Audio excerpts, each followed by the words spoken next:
he had all those Jedi kill. He had to go to Mustafar, and then he couldn't because he was all messed up. What's up, everyone, and welcome to the weekly Q&A. For our first question, patron Jake asks if Mortis would fit into the Dawn of the Jedi film. I like that idea. If we're talking Dawn of the Jedi, maybe like the creation of the Force, not the creation so much, but the discovery of the Force and the first people to harness it.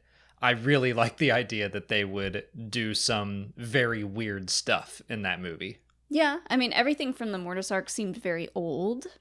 So I think that would check out. I don't know if that was like where it originated from, but... Well, I think it originated from the Wellspring of Life, which is another Clone Wars thing, which I to me, they are kind of connected more mythologically than very easily can we connect the dots to those two places.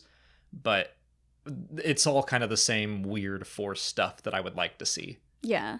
I don't know if we would see the specific characters from the Mortis arc, but if we did, I think that would be really cool. If they like, the father seemed like he summoned Anakin and by chance Obi-Wan and Ahsoka there because he's like, I need someone to take over for me because he was old at that point. So 25,000 years earlier, super young father. Yeah, just a young dad with these two little whippersnappers. He's got just wreaking havoc. A hat that says "New Dad." He's got Birkenstocks with the socks pulled up. Yes. Yeah, I like the idea of seeing New Dad father. Although on Mortis. Back then, he's got a drink in one hand and a cigarette in the other hand, and he's like, "Hey, what's up? Yeah, I need some help with these kids." That is interesting. Like in my head, they have always looked like that and will always look like that. But I do wonder if we would see the characters. Part of me thinks no, but I don't know why. Like if we just saw the realm, but maybe it does make more sense that instead of Mortis, we would see the Wellspring of Life, maybe see those creepy priestesses that Yoda runs into. Yeah.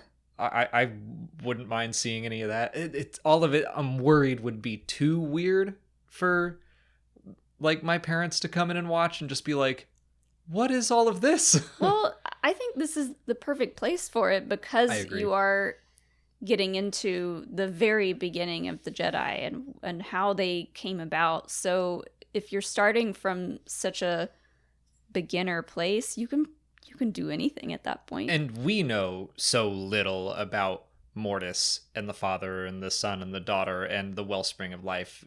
We know so little that it's not like they would have to play a whole lot of catch up.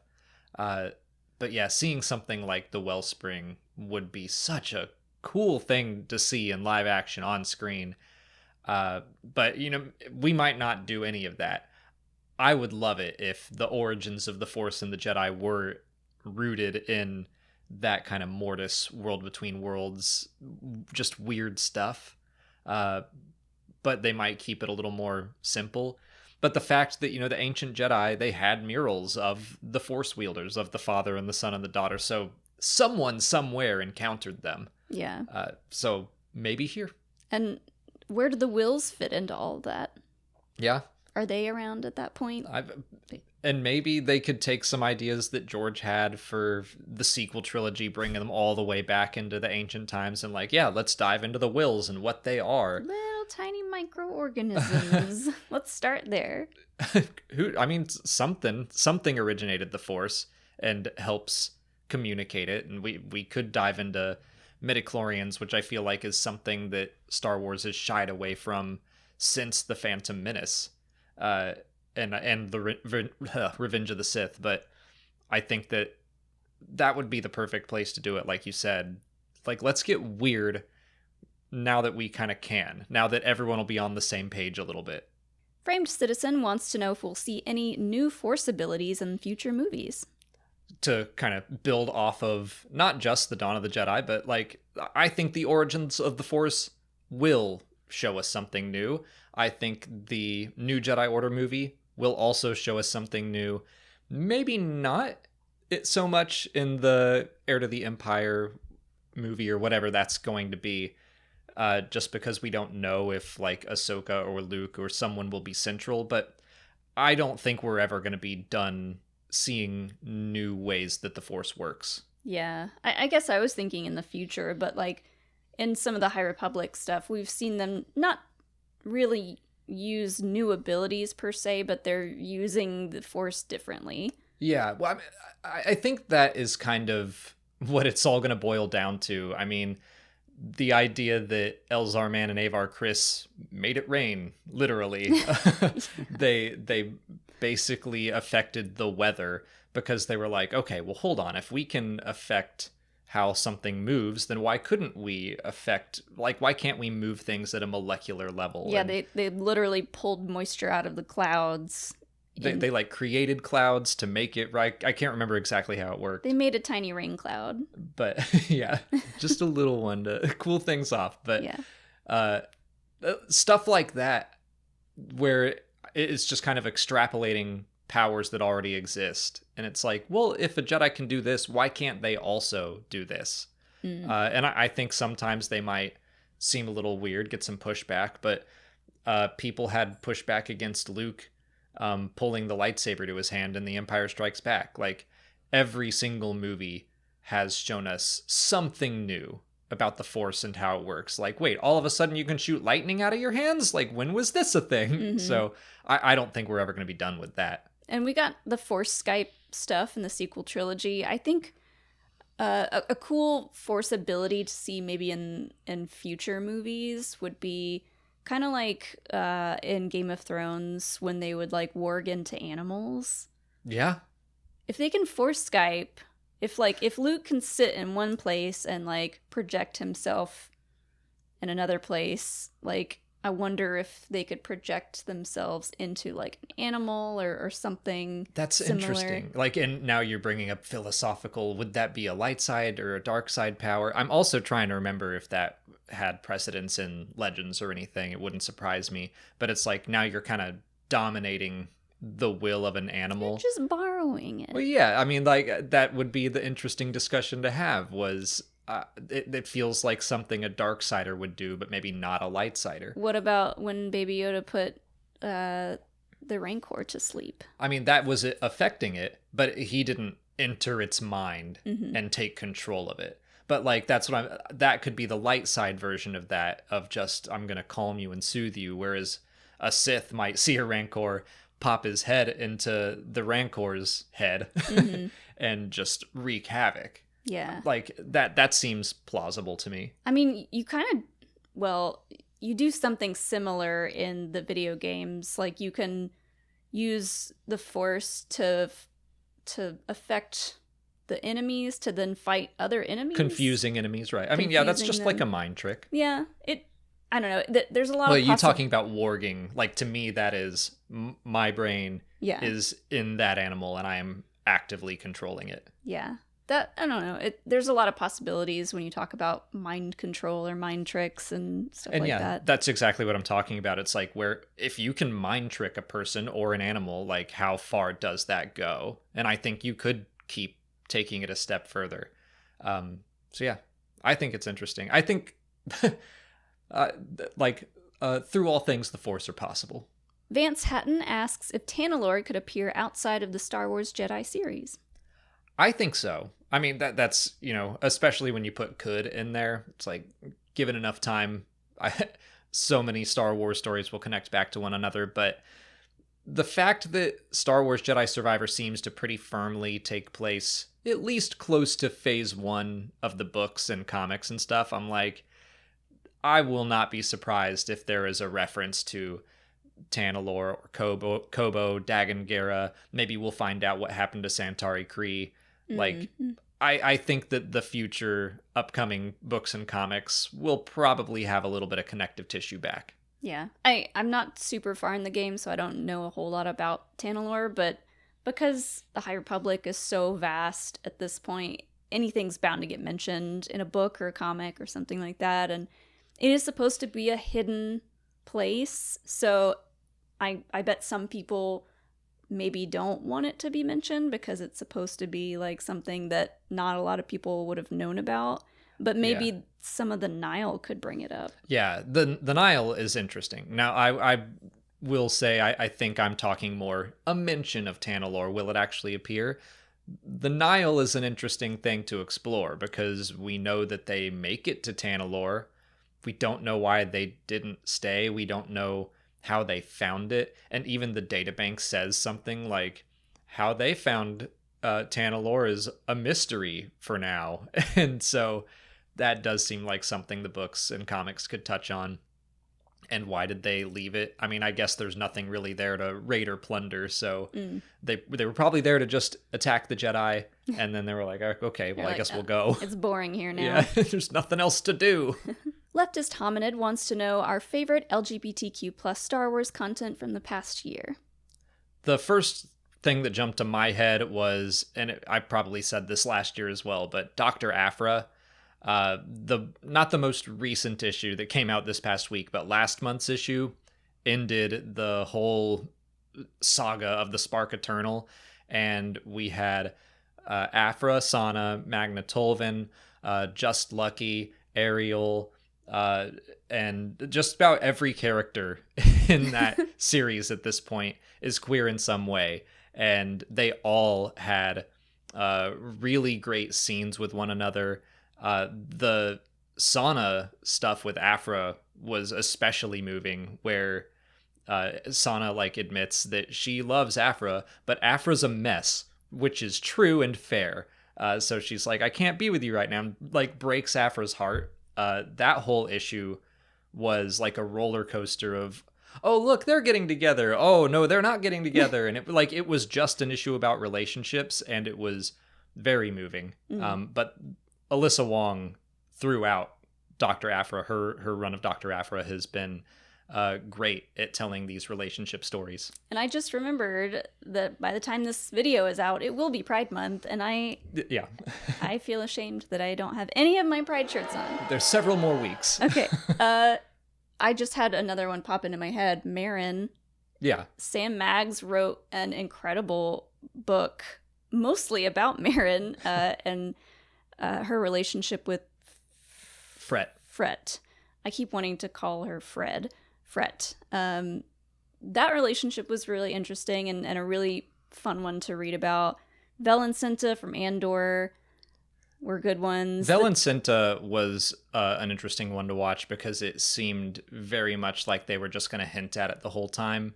And by the end, it was clear that they were girlfriends, and that kind of like Sana and Aphra, but Vel wanted more from Cinta, and Cinta is just all about the fight right now. Yeah. And she's like, we'll deal with us later. But because it's incredibly frustrating when Star Wars or any IP hints at stuff like that, and they won't go further and just say what it is, right. Just put it out there. Which even still, I think Andor can go a step further. Yeah. But they made it more overt than I thought they were going to, and they're after episodes 4 and 5. Mm-hmm.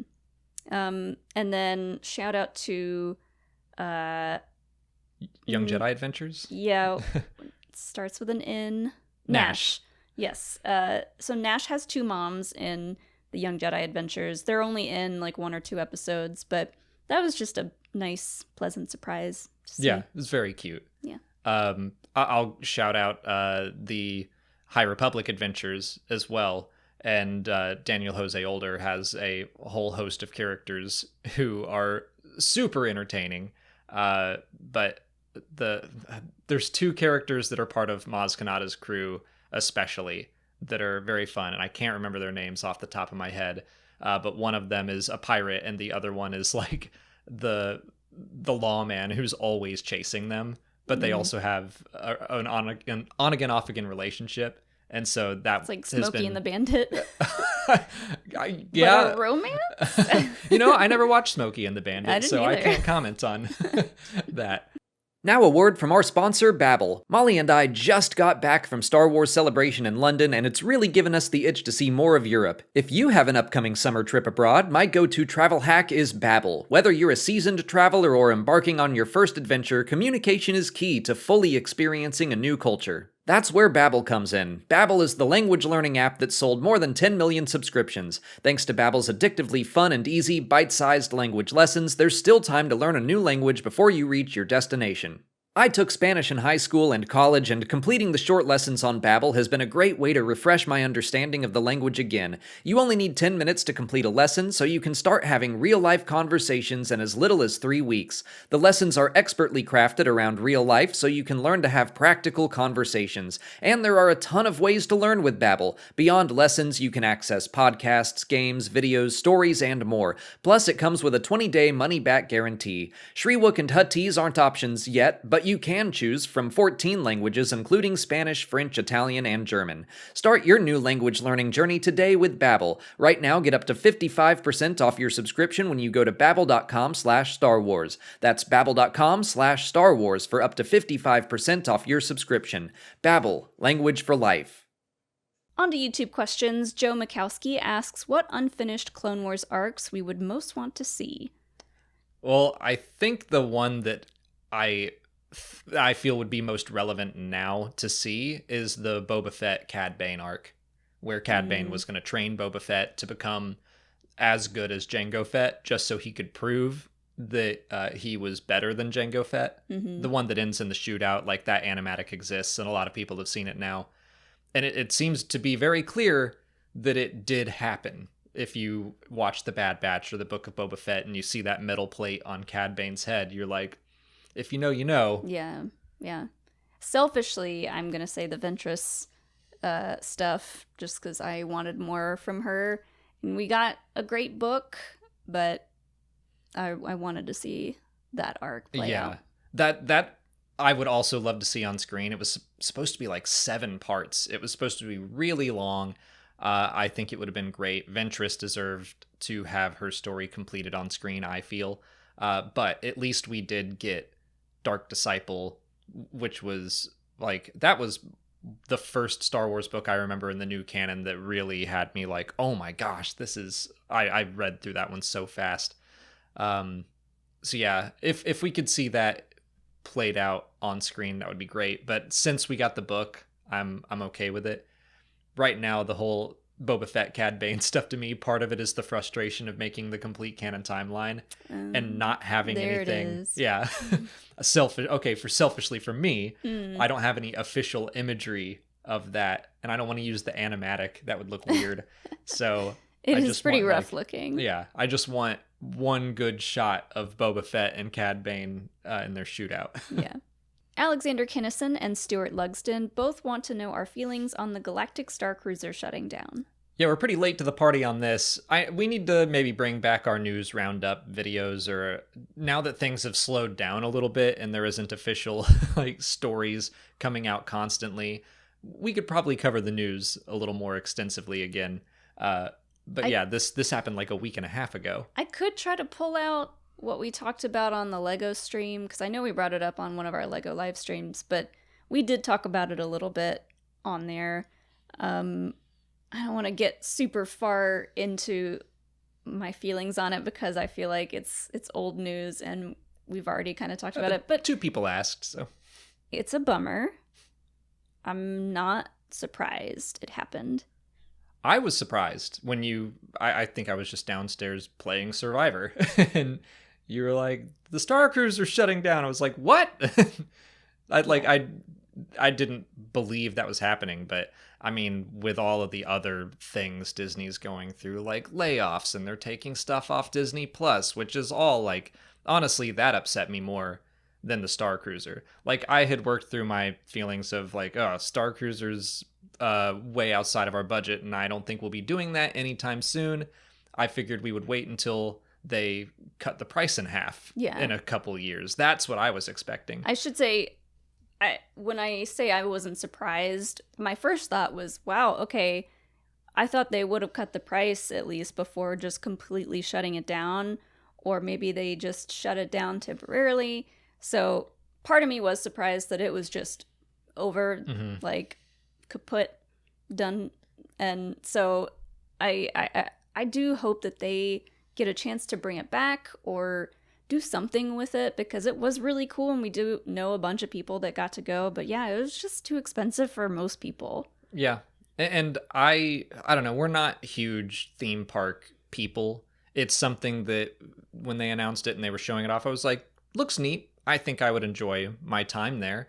We are not in any rush to get down there. So like the completionist in me of like, oh, well, there's just a Star Wars thing I'm never going to get to experience.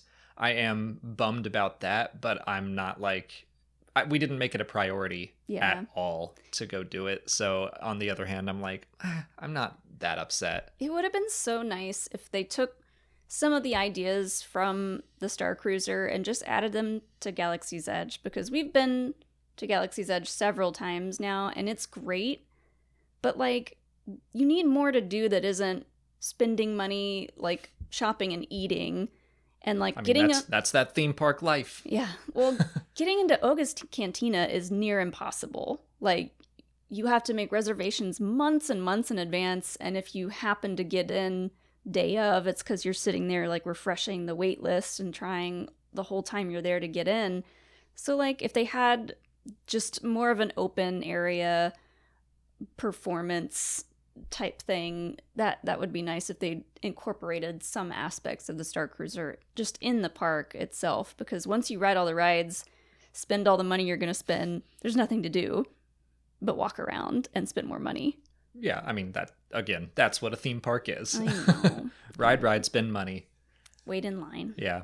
But since I brought it up, I got way more upset about the like Willow being taken off Disney Plus, and that wasn't even my favorite series, but Molly really loved it. We have tons of friends who it meant so much to, and that stung for me as if it were a personal thing almost, where I'm like, why would you do this? And I know that there's business reasons, and it's like there could be tax write-offs and they don't want to pay residuals, and it just, all of that doesn't sit well with me. That it was like, it was out for 6 months and now it's just gone. It's and you not can't on any watch physical it media. anywhere. You can't buy it. It's so silly. Yeah. That still bugs me. Yeah. Bring back Willow. Silence of Autumn asks why Anakin's Kyber crystal didn't bleed in Revenge of the Sith. Not a discussion question, but a fun one. Basically because bleeding a crystal is not something that just happens. It is a conscious effort, and that is the question that they're asking, is like, Anakin would have had to sit down, take his Kyber crystal out, pour all of his anger and rage and hatred into it. Like, he would have had to consciously bleed it, the same way we see Dagon do in Survivor. Although, in my personal opinion, I feel like it goes a little fast. Like, the way we see it in The Rise of Kylo Ren or the Vader comic, it's like something that you have to really work through. Like, Anakin is tempted to not do it and to return to the light, and he has to push through that to bleed his crystal. Dagon, like, pops his out, and he's like, boop, you're red. But we've figured out a way to like hand wave that away, just because he had been in that tank for so long. Yeah. And like part of his subconscious had been thinking about doing it for that long. So maybe by the time he was out, he was just like, yep, that's happening. And First also, on my to-do list. Also, the story is about Cal and his journey. Like, all we need to know is that was a Jedi and he went bad. And so we don't need to see the trials and tribulations of Dagon Gera bleeding his Kyber crystal. We just needed to see it happen. 3 days later, he's just like, that was one of those things where we saw it happening, and I was like, I can't believe we're seeing this. And I was also like, the nerd in me is like, that happened too fast. Like, just not just you. Just a dumb nitpick. No, a lot of people felt that way. I feel that way. I admit that it's a dumb nitpick. But yeah. That's the answer, is that it's a conscious thing. And Anakin didn't even know about bleeding Kyber crystals. In the first issue of Charles Soule's Darth Vader comic, the Emperor has to tell him. He's like, do you know why Sith lightsabers are red? And Anakin, or Vader, says, nope, that part of the Jedi archives was kept from me. Yeah, he had too much to do, honestly, in that amount of time after he like decided he was going to do what he was going to do. He had all those Jedi kill. He had to go to Mustafar. And then he couldn't because he he was all messed up. What a nice way to put that. He was all he was up. all kinds of messed up. He didn't even have hands anymore. That's all the time we have for questions today. We're not going to do a Q&A video next week because Molly and I will be on vacation. We will still have a video coming out on Saturday, but we're not going to have a Q&A video for another 2 weeks here. But if you want to leave a question for that video, just put it in the comments below or sign up for Patreon to join our weekly Q&A discussions. If you haven't already, please like this video, subscribe to the channel. Follow us on Twitter, Instagram, Facebook, and TikTok. And as always, thanks for watching, and may the Force be with you.